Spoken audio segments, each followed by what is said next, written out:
Good Sunday evening, everybody. Hope you're all having a great day. Uh, I was almost late, so uh, let's see. We got hi Daryl. How you doing, buddy? Howdy, howdy, howdy. How's So everybody today? let's see what we got in the chat here. We got Lisa Ann. Hi, Lisa Ann. Thank you for stopping in. Cajun, how you doing, buddy?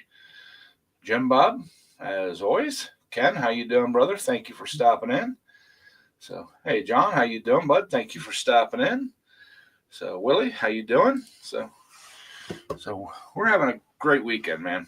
Went and had breakfast with my brother and sister-in-law. Awesome. It was a down to Sportsman's Club. It's an all you could eat, and we ate all we could, or I did.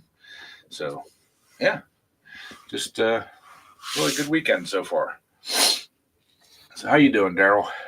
I'm surviving. You're surviving. Yeah. That don't sound very good. Hey, real. I It's just been one of them weeks. Yeah. It warmed up a little bit, but the doggone wind is about to blow us off the hill down here. I mean, 30, Yeah, 40-mile-an-hour winds all day and night. So we had a pretty windy day there. I think it was Thursday. I don't know. I can't remember exactly, but yeah, we had a little bit of wind. Uh, they were calling for snow uh, Thursday or Friday, but it never came about. At least not that I've seen. So well, that's about time we quit using that word again. I agree. I 100% agree. I'm ready for the warmer weather, and it's just it's it was 23 or 25 this morning here at the house, but it's supposed to get up into the upper 40s, 50s tomorrow, I think, and throughout the week. So yeah, but so It's supposed to be warm, but that wind feel like it's still blowing off ice. So that's our yeah, problem. yeah, the wind chill it gets bad. So, Yeah. but hey, Thomas Andrew, how you doing, buddy? Thank you for stopping Sometimes. in. But so Oh, oh, smack yeah, me. hey Renegade, how you doing, Hey, brother? Thank you for Renegade. stopping in. Yeah, I went like I said, I went to the grocery store, then went and had breakfast with my brother, and then my plans were to get out in the shop and do some stuff out there, but I got distracted in the house, of course, and ended up doing a bunch of stuff here in the house. So uh, didn't get out to the garage today. I'll be out there tomorrow, though, right after work. Uh, I did go. Hey Ben, how you doing, buddy? Rail, I don't know if I said hi to you or not. I seen you come in, but I did go out to the garage for a little bit when I got home from breakfast.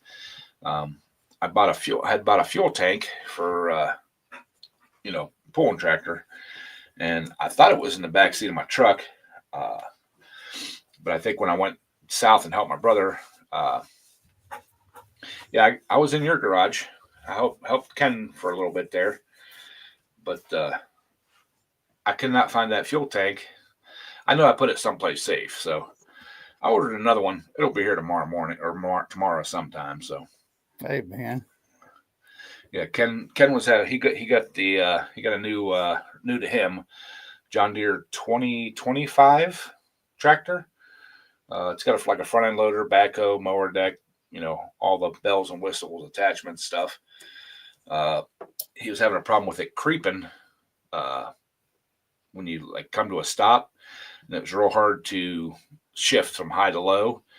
So we adjusted the pedal linkage, and it got a lot better. Um, it probably could use tweaked a little bit more, but uh, we just uh, we just went with it. But yeah, really nice tractor. So, uh, and I've been thinking about the addition onto the garage that I've been wanting to do and kind of planning on doing. I kind of sat down and laid out, you know, costs of all the lumber and the steel and uh, everything like that. Uh, there's no way I could afford to put concrete in it, but I come up with right around $4,000. And that's throwing in some money to help, to pay some of my buddies and stuff for their time and that to help me with some of it.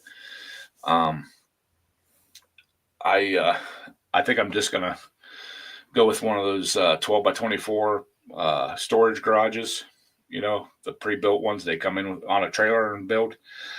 I can get one of those for right around $5,000 delivered, and it has a floor in it. Other than gravel floor. It don't have a gravel floor. It has a full wood floor, so a lot better for storage and everything. So I think that's the route I'm going to go.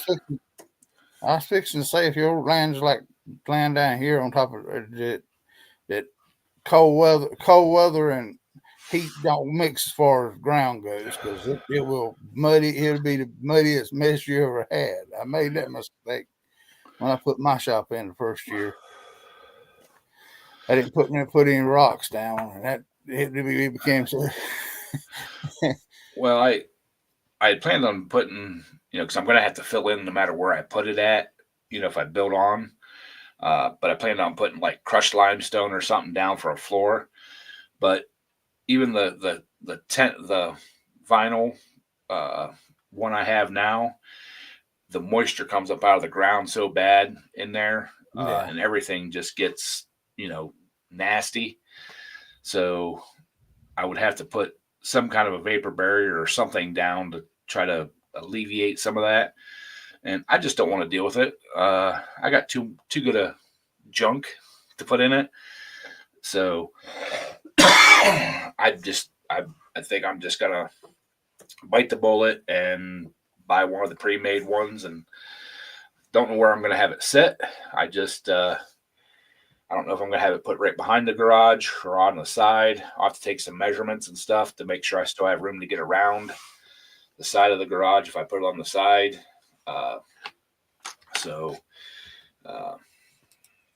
Hey, Cajun. Hello, Cajun. So, I think that's going to be the plan. Just a lot less work and stuff for me. So, I just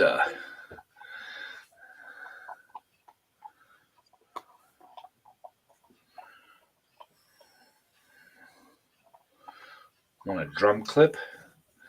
I don't know if those are legal or not.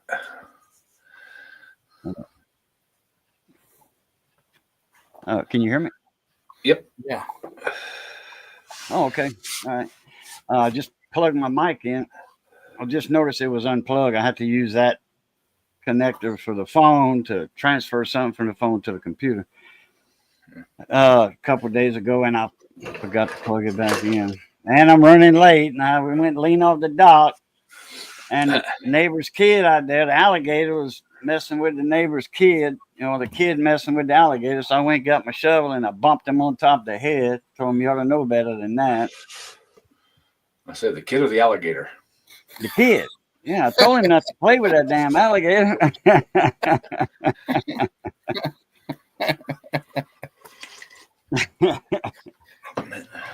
On my phone, Thomas said. Let me check that. Must be a text next. I picked up one of these, Cajun. It's a 7-port USB. Yeah, I got one just like that, and I got a 4 just like that. Well, this one has like the push buttons, so you can turn them on and off. Yeah, mine too. Mine's a rocker switch though. Every one of mine has a rocker switch instead of the push button. Those are handy in a pet pig, man, because I got camera, speakers. Right. I got a ton of stuff plugged in over here. Well, I bought it for my laptop because it's only got like 1 or 2 USB ports, and if I try to live stream from it, plugging a mic into it, a camera into it, and everything else, yeah, you can't do it. And I need one USB just for the internet connection, so I bought it for that. But I actually got it sitting over here, and I got a bunch of chargers plugged into it. That's what Thomas deals with. That's a U-boat. Yeah. They called it a U-boat, full of water. Yep. Full of cases of water. Didn't he have one spill on him a while back? Yeah. Yeah, he sent me this. I didn't know. I just found out. So that's what I got to deal with. Over 1,000 pounds. Yeah, you're gonna be a pretty good sized guy to push that around. Do that all day long. Oh, most definitely. I envy those guys that do the shelving, stocking, and stuff like that. Those guys, they got a harder job than what you think. Even if they're using the pallet jacks to drag the stuff around, and then those skids got to be heavy and stuff. So, you know, you got to handle each and every single one of them. So,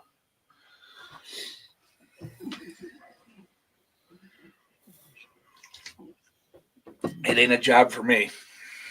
Nope. You ever heard of TG and Y? I think so.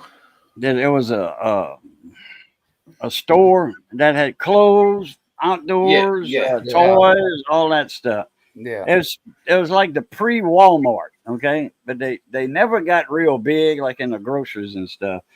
Well, that was one of my first jobs. I think I was 15. Yeah, I was 15. And I was working in the back, bringing stuff, putting on the shelves. I thought I was hired on as a salesperson. Apparently, I wasn't. Yeah. Well, my first job was our family meat market, and my job was to grind the hamburger up and put it into 1 or 2 pound packages. We had a machine that it was like basically a big sausage press.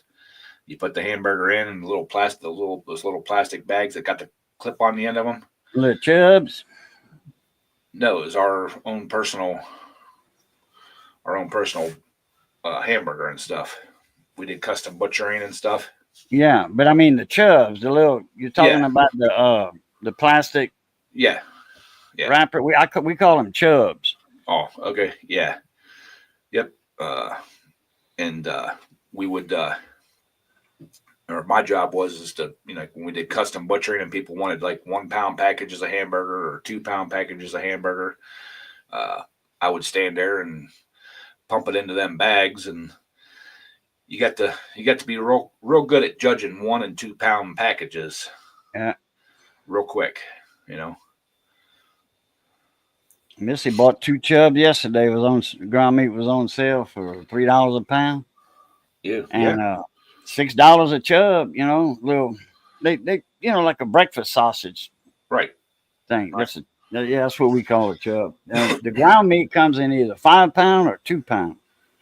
And just so happened this one was 2 pound. It was on sale, limit 2. She picked up 3. She didn't know there was a limit, so she went and put it back.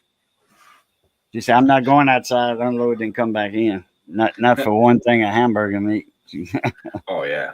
We'll get it before Tuesday. Another 2 of them at least.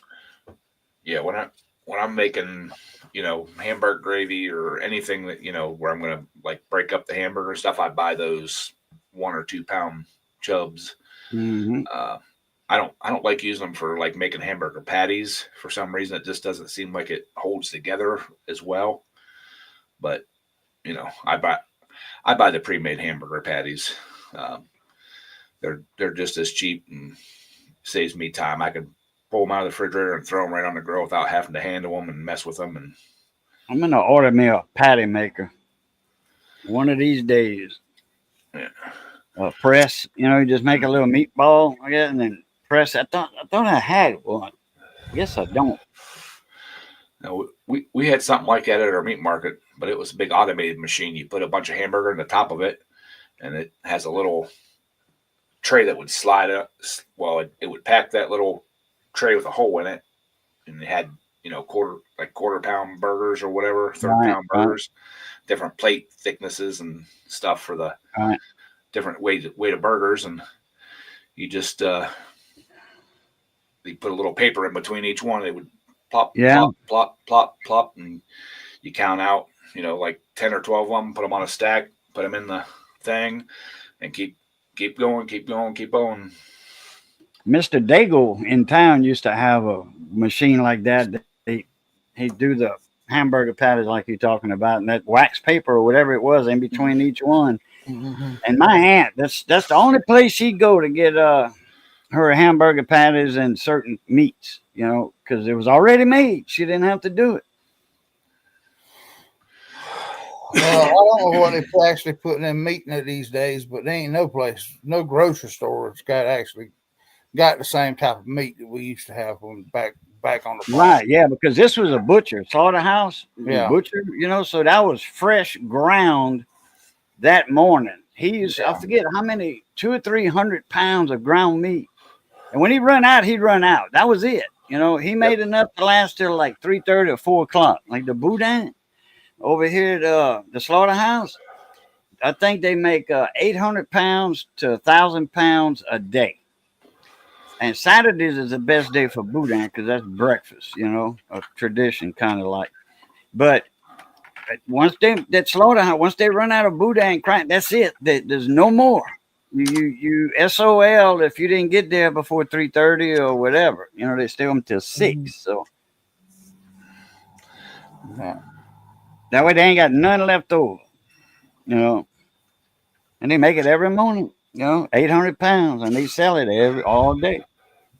Yeah, we would make it fresh every day too, and if we ran out, we would actually, you know, if somebody wanted like 20 pounds or something like that, we would go back and get some trimmings and everything and grind it right fresh right there for them. So okay. Hey, John, Mr. John Clem, how you doing today, sir? Yep. Hey, John.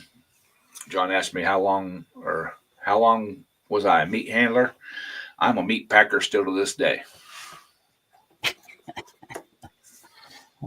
So yeah, it's still playing with meat everywhere he goes. I mean, yeah, I worked on a offshore snapper boat. We'd go, you know, a couple of 100 miles out in the Gulf, and man, we'd bait them big old rigs we had, them gears. We had 20 hook gears.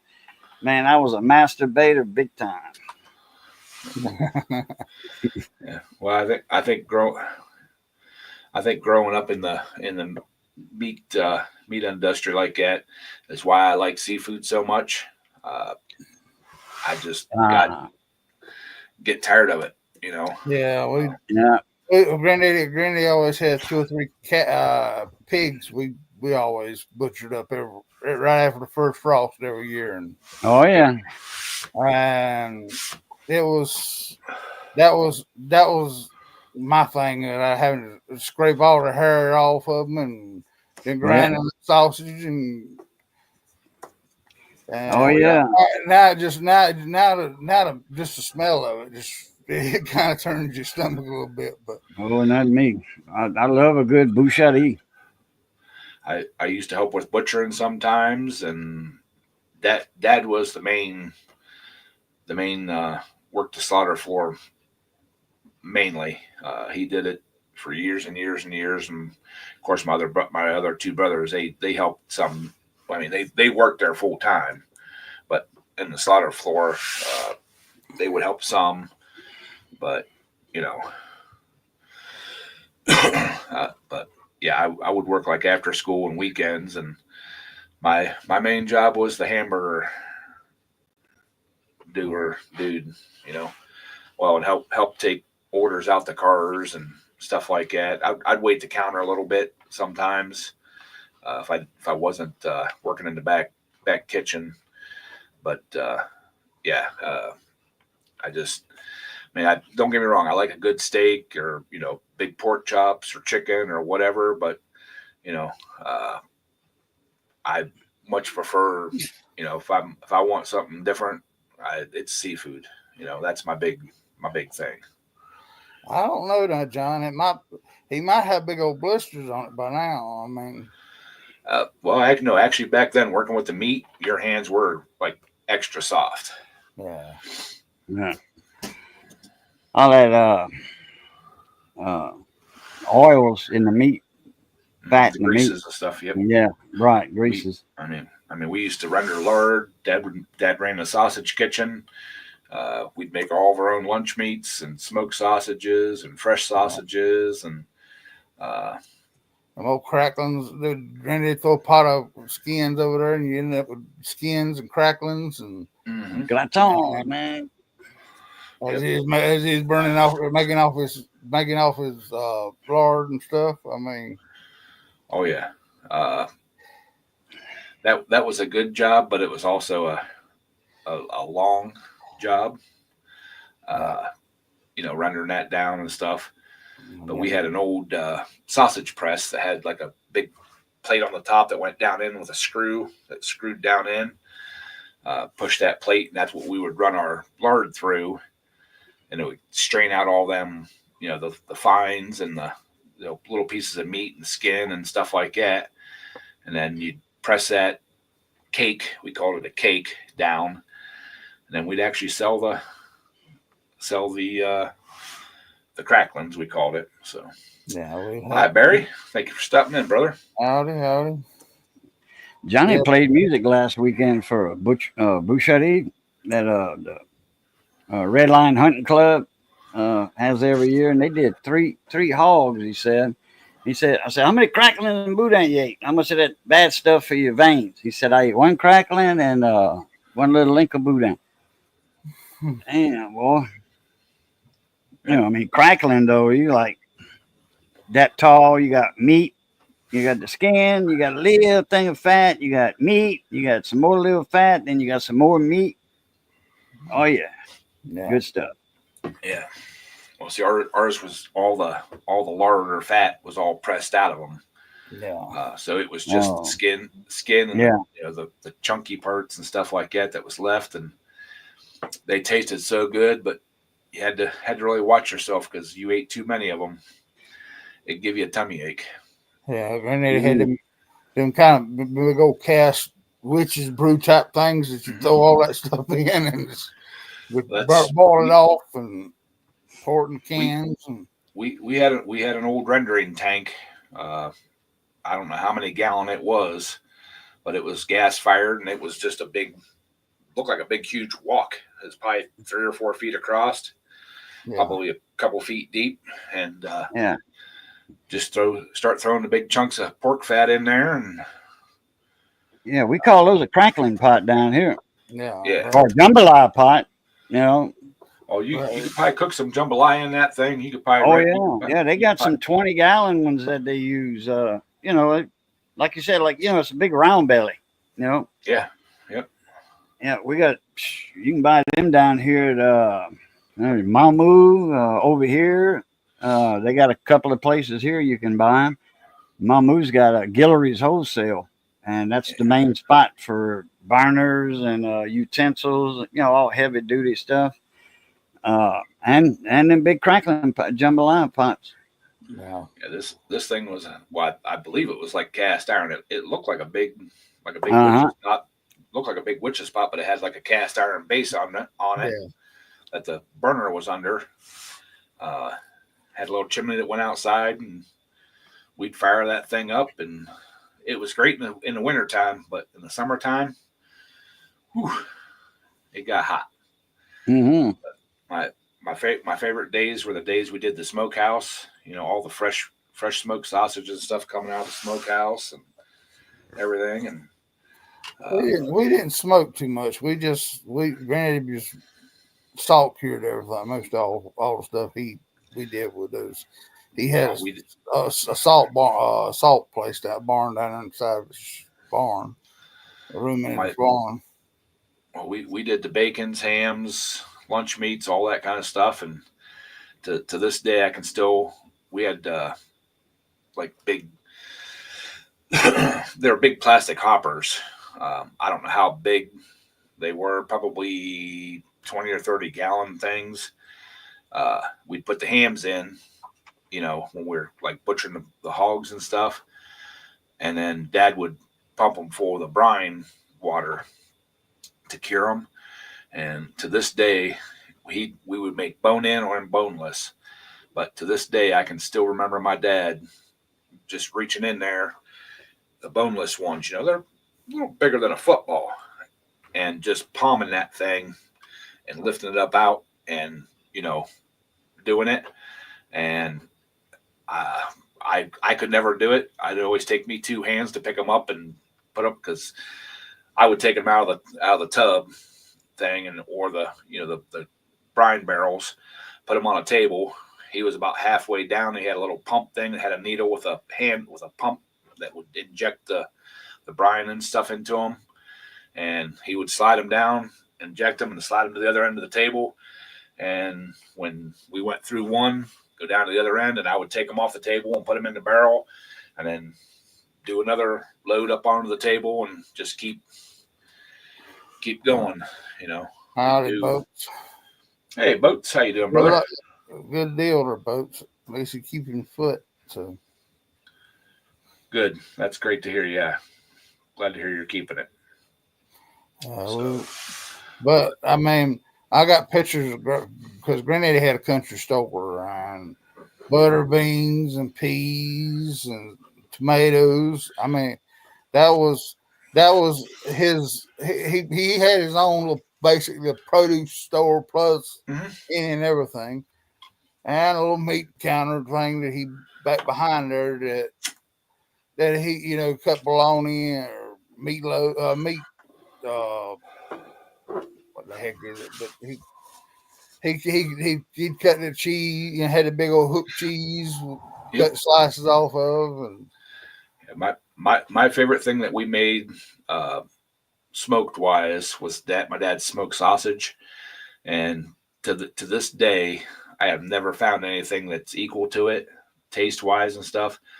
Every once in a while I'll grab a ring of it or whatever from the grocery store. It is so full of water and mushy. Even after you cook it, it's got like a mushy texture to it, and it doesn't have the flavor. When we closed our meat market, and Dad worked a couple other places, just part time and that, he kind of took his recipes with him, but nothing ever tasted the same, because he used a specific kind of wood to smoke, and all that. But yeah, but the meat itself nowadays. I mean, if you just took a plain piece of meat from back then and picked it plain, I mean, it's all the daggone preservatives and everything else they add into them now. Oh yeah, you can't get the meat to taste. None of the meat tastes the same anymore. So. Oh wait, I'm reading the chat here. Oh, okay. Boats being a player, man. He's going down to the honky tonk getting signatures and stuff. Did you get it? Anyone put their phone number on that cast with their name? He's playing a Jeff. He's going hanging out with all them nurses and stuff to run him off, and then. Oh, he just said he went down to the honky tonk Friday night and said many beautiful women or many beautiful ladies signed his cast. I just wonder if there's any phone numbers on there too.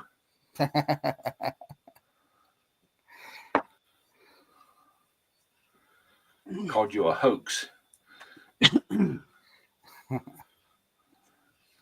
right. Got a fresh pot of coffee brewing. We got time now. Exactly, John. That's the only thing I can get ladies to sign. Well, I sent him a picture of a Econoline van the other day. So John, and all they ever had to do is put free puppies on the side of it. So you have it. What's up, folks? And what'd you do? Break your arm? Break your leg? Well, if you got on the dance floor, it's not your leg you broke. Probably he had a cast on his leg because I think he's got a messed up foot. Oh, okay. John says he's just messing around. I'm dead serious. Oh, my foot's in a cast. Oh, okay. I'd have to go up in the chat to read it. Okay. Free rides on his chair. Well, did y'all talk about the first thing that popped up there, Bucks? As soon as she sat down, we talked about the first thing comes up. Yeah.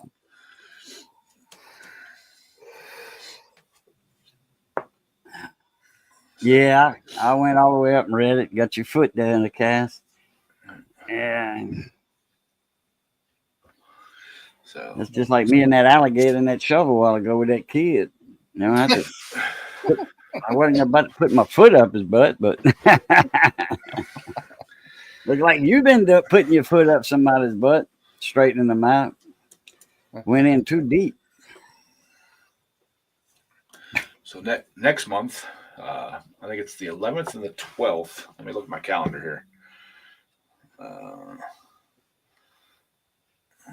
Where's my calendar? Give me my calendar. There it is. Yeah, the 11th and the 12th.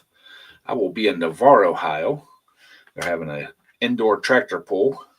I won't be pulling, but I will be there videoing, getting you guys some good video. So if anybody's in the area, stop in, say hi.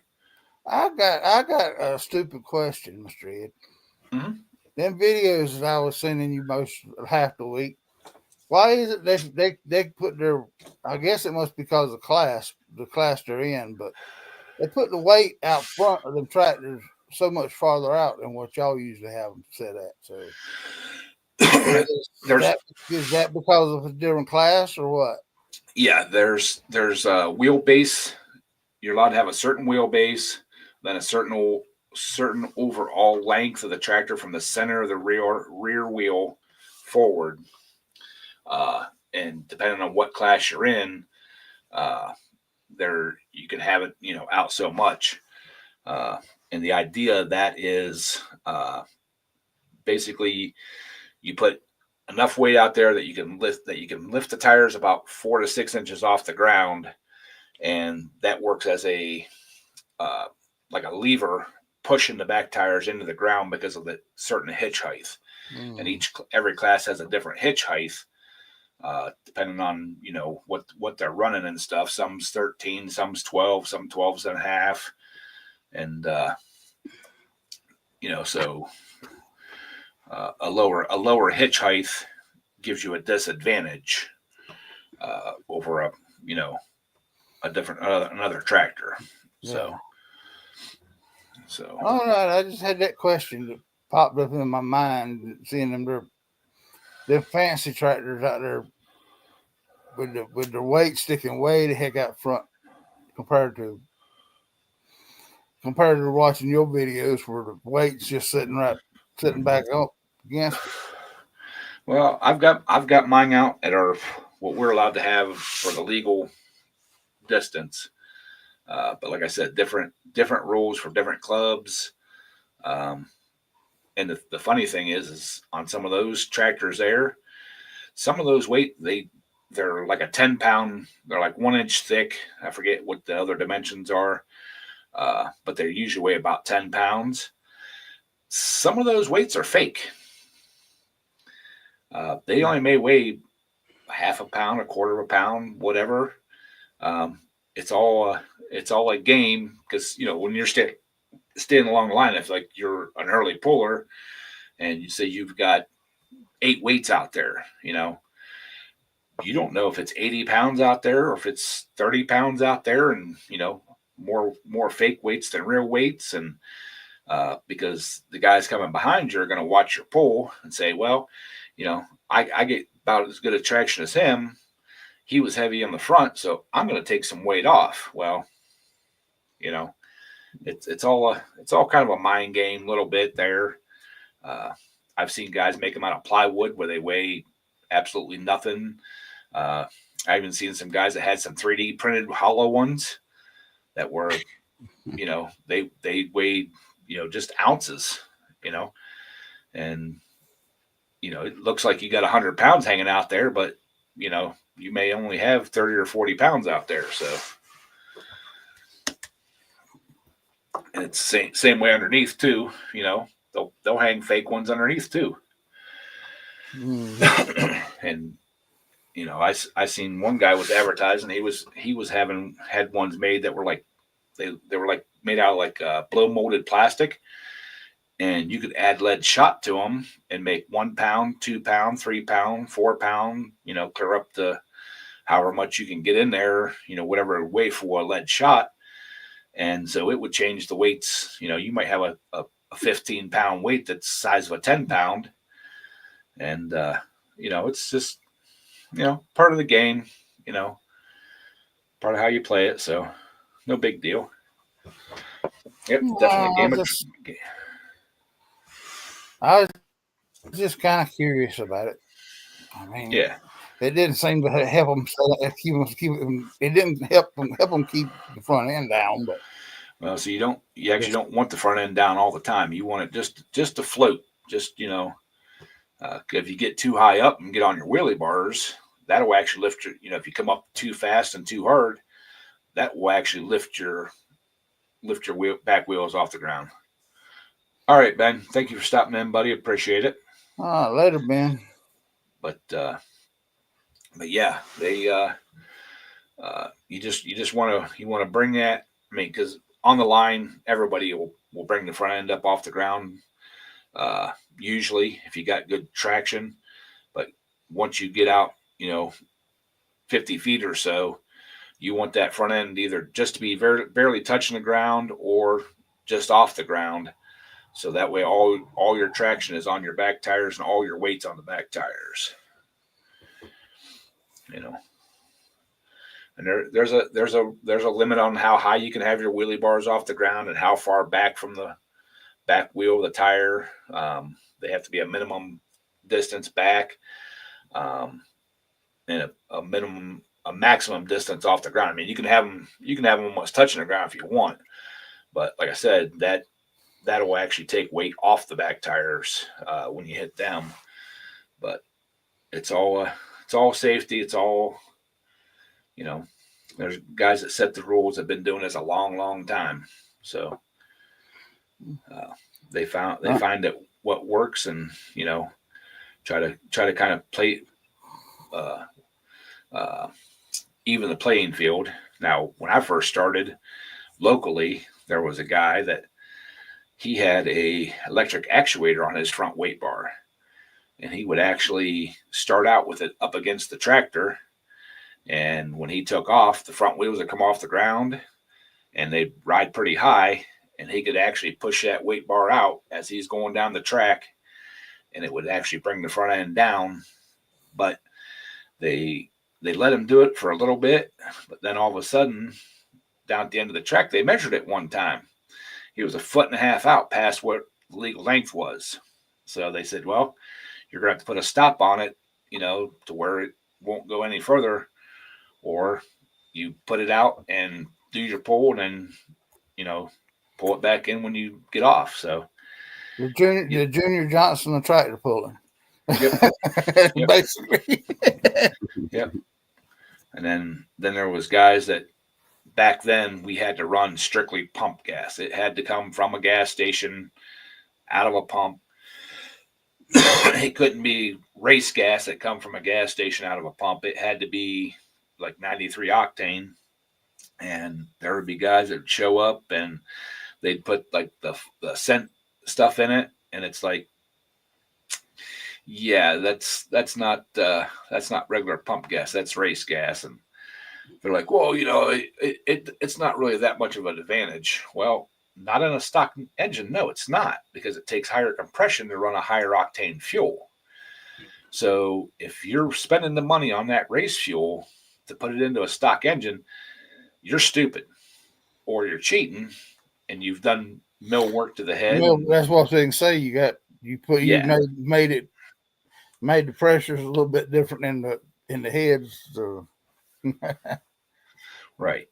So, nobody in their right mind would voluntarily spend, at that time it was like $6 a gallon for race gas out of the pump, 110 octane, to pull it in a stock engine where there was no advantage to it,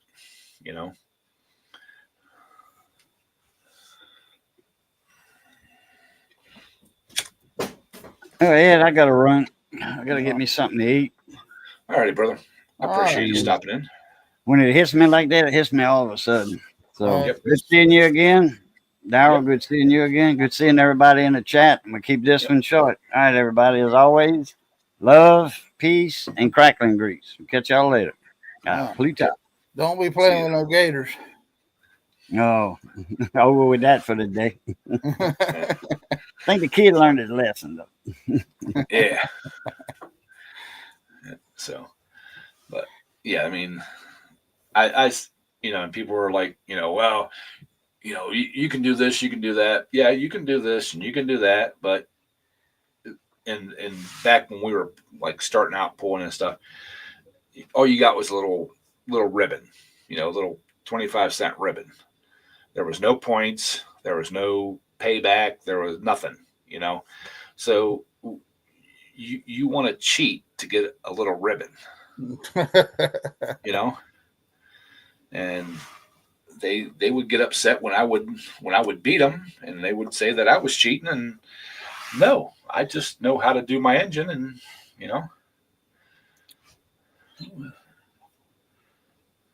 Well, it's just yeah, exactly, Mudster. That was just the name of the game back in the days, but yeah. But I mean, if you got to bump up the class, then go from a stock class into the modifieds where you can do all that stuff legally. Well, speaking of stock class, you got to hurry up and get done with that when you're working on there in the shop bed, because the season will be over with before you even get started, get finished with it. Test and tune is the end of April, and then the polls start like the first or second week of May. So we're getting there. We're going to work on the fuel system and stuff. We're going to work with the fuel system and stuff this week, and try to get that done, the battery done, and then basically the last big thing is doing exhaust. Well, Rail, you can put a turbo on that Vega you got there and make it pull the front wheels up. Yeah, I was reading Mudster's comment there about his buddies doing the turbo blue.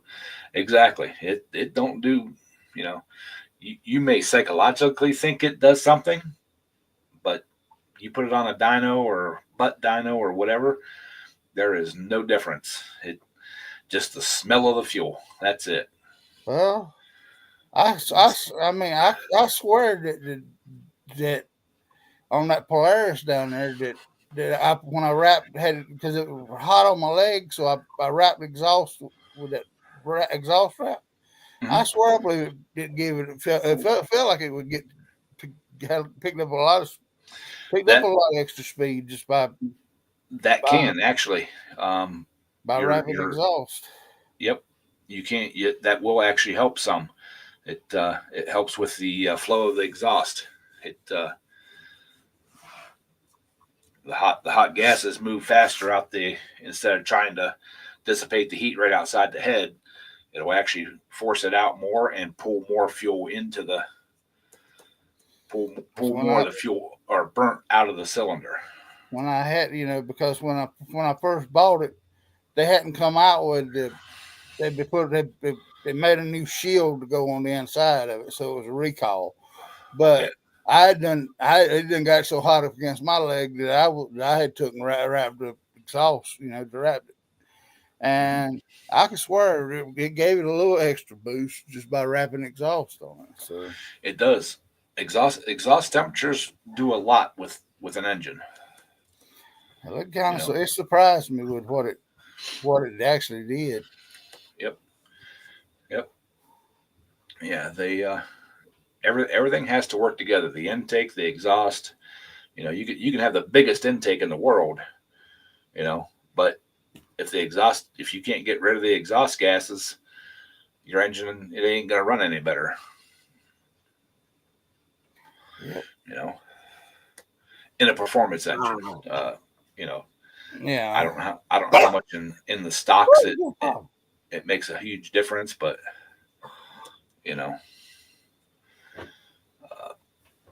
I've actually seen guys try to port and polish their own heads and not know what they're doing, and they get the intake too smooth, and it actually kills power because the fuel, the vaporized fuel, the atomized fuel will actually condense on the intake instead of staying mixed and suspended. It it falls out and you don't get it. You run lean. Yeah, That's true. I mean, but like I said, if you got to cheat to win, and if you're winning just a stupid ribbon, what are you winning? You're basically beating yourself and giving yourself a bad reputation. I'd rather be known as a guy that didn't cheat and won than a guy that cheated and won.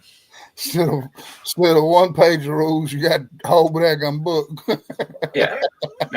Now, I will admit that I worked in the gray areas, and there were some rules added because of me, primarily because the club I started with, in their rules, the different class rules, it just said, a 16 horse is a 16 horse flat-headed engine. Never said how many cylinders it could have. Couldn't have an overhead valve. It had to be a flathead. Well, I ran an opposed twin flathead 16 horse, and if anybody knows them things, they're actually a larger cubic inch than what the single cylinders are, and they create a lot more torque. And so they actually had to make a rule that it had to be a single cylinder. But I did it just purely to get the rules changed. I didn't do it to cheat. I didn't try to hide that I had a twin cylinder. I just, the first time I brought the tractor out, some people, it's a twin cylinder. I'm like, there is nothing in the rules that says it can't be a twin cylinder. It says it has to be a flathead engine, no overhead. And they looked through the rules, and the one guy that kind of like did the checking and stuff, he's like, he goes, those opposed twins, they don't make any horsepower. They don't do anything good. You guys will have no problem. Yeah, I was breaking rear ends with that one.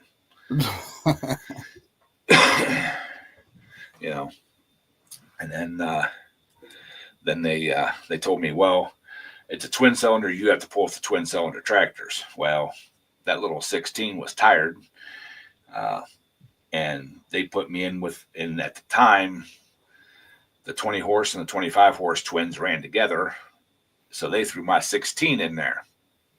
Yeah, it had nothing for them. I went from like up here to down here, so I did an 18 horse, which is and they actually split the classes because the 20 horse guys were complaining because the 25s were beating them so bad. So I did an 18 horse, and Briggs 18 horse opposed twin is 42 cubic inches. A Kohler Command 20 horse is 38.5 or 39 cubic inches. So I had a couple more cubic inches on them, and we were allowed to run 40, I think at the time, 4,200 RPMs, and I had mine set at 41.5. And that's when I really started not being able to keep rear ends in it. Like one night of pulling, and I usually broke a rear end. So that's one reason why that tractor just kind of, it's actually monkey business. That's kind of why we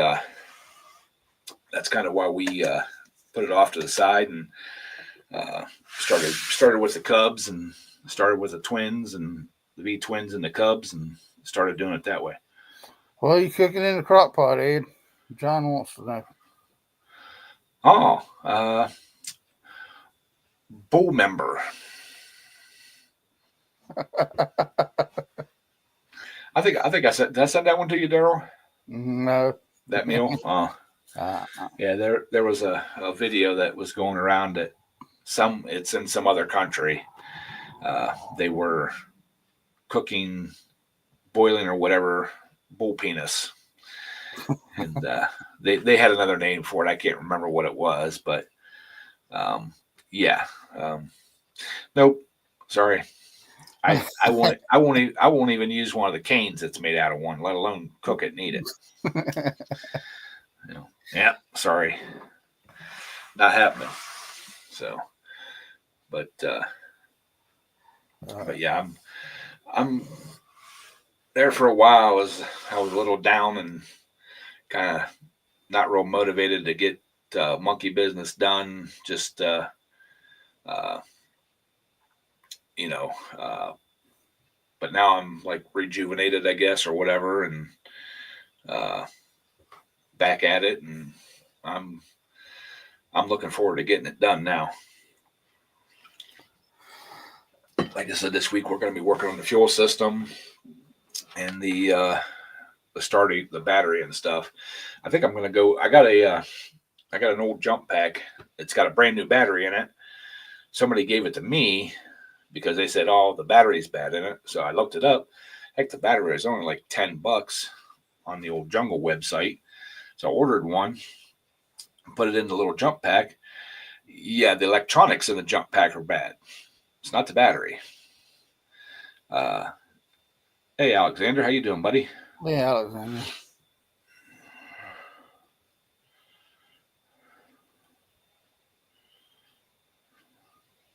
Yeah, Briggs and Scrap'em.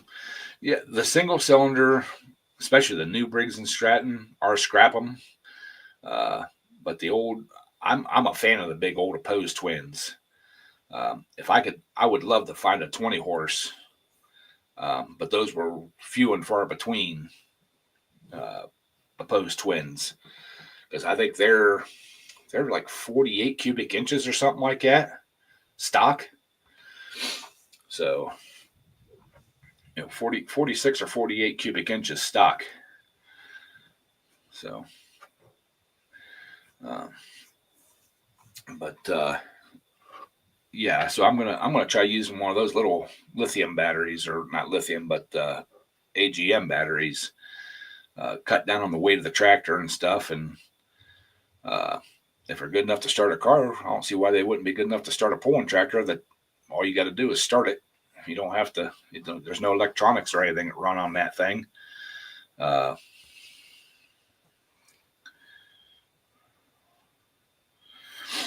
Yeah, 46 cubic inch. Yeah, a big bore and a long stroke. Yep. Yeah. Kind of same with the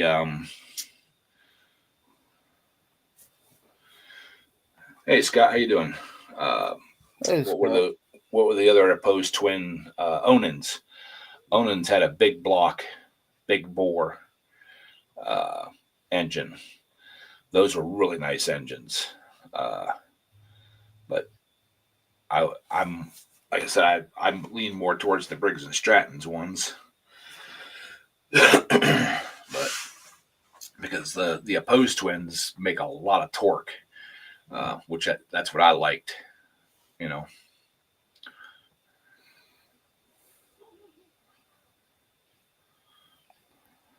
Yeah, basically that's what this battery here is, only yay big, and so, and I mean I might put a couple cooling fans on it, because I did take the cooling fan off the motor. It had a plastic cooling fan. Well, I had to take it off to put the hub adapter on. So I think I may run a couple cooling fans, but they only pull like 3 amps. So, and if need be, all I got to do is I got a couple big deep cycle 12-volt batteries. I'll make a set of jumper cables up that I can hook onto them, and then run it over to the tractor and put it on the battery and charge the battery in between rounds, and run the cooling fans long enough to cool the engine down. So, like I said, there's no electric fuel pump. It's a vacuum fuel pump, pulse pump. So, and it's electronic ignition, so there's no coil or anything to run. It's strictly just to start the tractor. Hey, Nate, how you doing, buddy? Hey, Jim Bobby's been north of the Mason-Dixon line once. He said never again.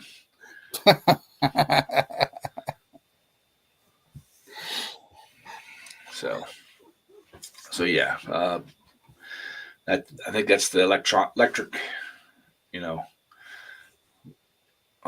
battery setup I'm going to go with. Baked pretzels and homelessness. Well, it is even worse than baked pretzels nowadays, Jim Bob.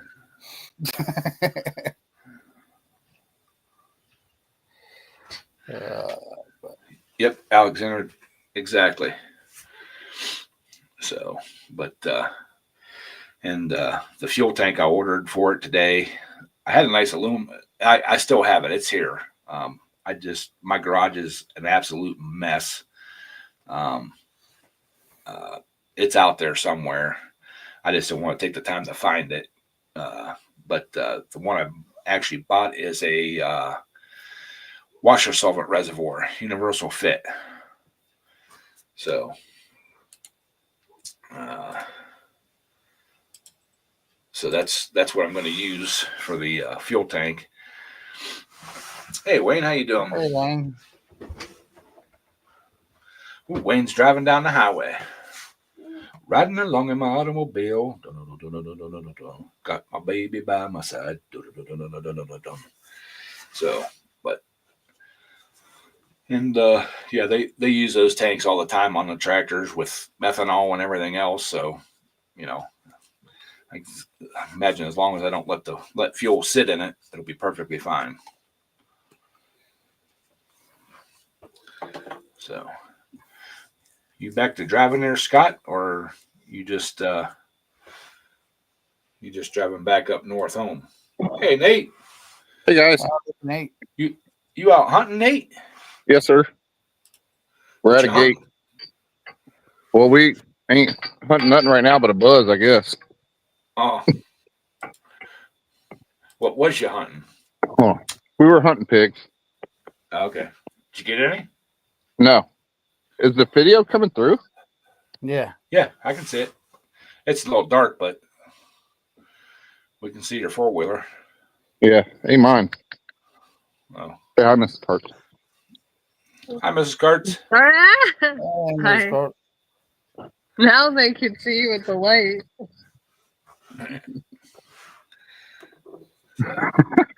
I just wanted to say hi. We're gonna go cruise.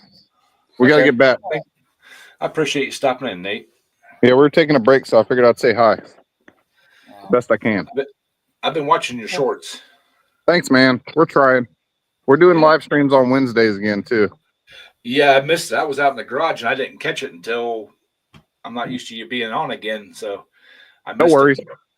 It's back on again. We're trying to get it back rolling, so we'll see how it rolls. Well, I will set alarm like I got one set for Renegades on Tuesdays. That way I, don't get involved in something and totally forget about it. Work happens. Well, I lose track of time when I'm out in the garage. I don't have a clock. I don't have a clock out there besides my What cell are you phone. talking And I about? got it on. We're out in the middle of the woods. We're out in the middle of the woods, and we still have time to stop in and see Polar Bear Ed's garage live stream. And I appreciate it, my brother. All right, guys, be good. Ooh. All right, Ed. All right, thanks, Nate. Later. Yeah, so everybody go check Nate out on Wednesday. He's back on Wednesdays. So, there's Mr. Briggs. What's up, Mr. Briggs? Howdy. Just sitting in the pot into the car. I just had to disconnect the car so I could go get gas in the Tahoe. Won't fit through the fuel pumps.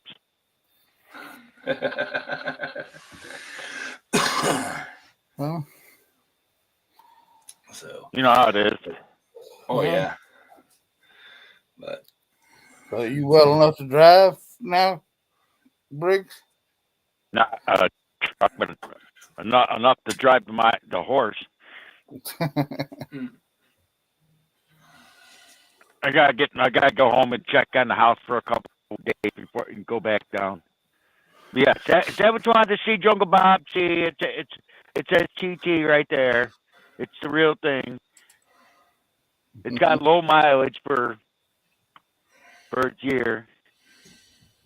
51 whatever on it. Yeah. Here, That's here you go. Here you go. Here you go, Jungle Bob. There you go. There. You want to see this thing? There it is. It even came where Daryl lives. Look familiar, Daryl? Yeah, Virginia State Inspections. Yep. There you go. Audi. Silver for now. There you go. Tourist trophy, TT. There you go. So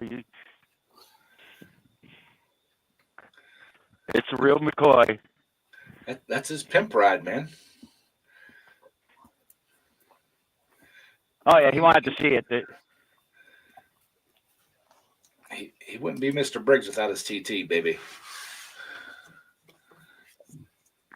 So I couldn't drive it for a month. Believe me, I was sweating watching my 24-year-old niece hammering down around town with this thing. Trust me. I bet you she was actually hammering down around it. I bet she had the top down too, huh? Yep. Yeah. You know, there's only one thing I don't like about this new one, and no one understands. I'm sure you can understand why this top right here is not like the other one was manual. Uh-huh. This one's powered. Yeah. I don't like power tops. To me, it's just something else that can break. Yep. Yeah. Exactly. So, all right, y'all. It's been an hour. We're going to shut this down. I appreciate everybody coming in and hanging out. Make sure you hit that thumbs up button before we sweep the floor. So, love y'all, and we'll catch you guys all next week. So, see ya. Adios.